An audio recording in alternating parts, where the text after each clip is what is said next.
we're living in a period of unprecedented environmental change. In response, the UK government is committed to achieving net zero carbon emissions by 2050.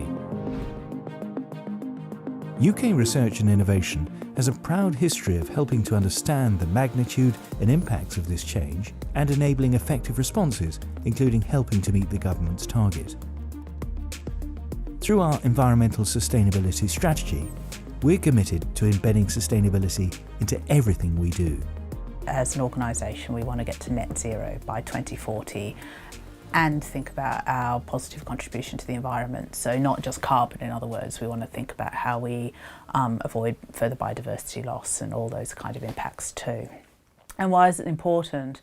Well, I work for NERC, the Natural Environment Research Council, so I have sort of this driving thing that we should listen to the science that we fund, and everything tells us that we need to act and think about how we organise and operationalise ourselves to get to net zero. We do all sorts of things. So we have Antarctic bases, we have ships, we have planes, we have big energy intensive facilities, and we want to upgrade and modernise all of those over the next 10 years.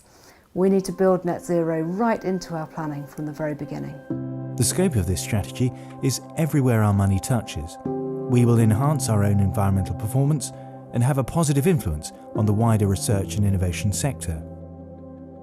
There's some brilliant universities out there who have really been grappling this for a long time, and we want to learn from them. And there's some brilliant businesses who've given up their time to sit on the advisory panel to really help us think about this. So I think the only way we can do this and deliver it is to do it together.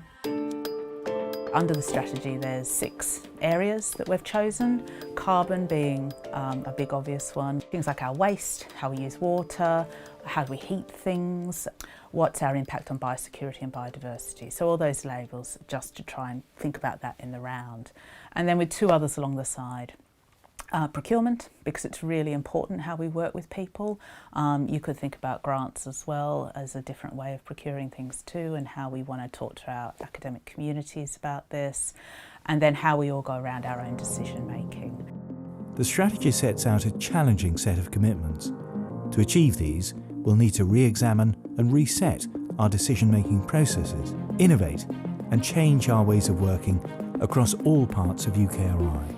I think the UKRI sustainability strategy is a really important and emblematic activity for us in a whole variety of ways. People really want to try and see this happen, and we've all got a lot to learn, especially me.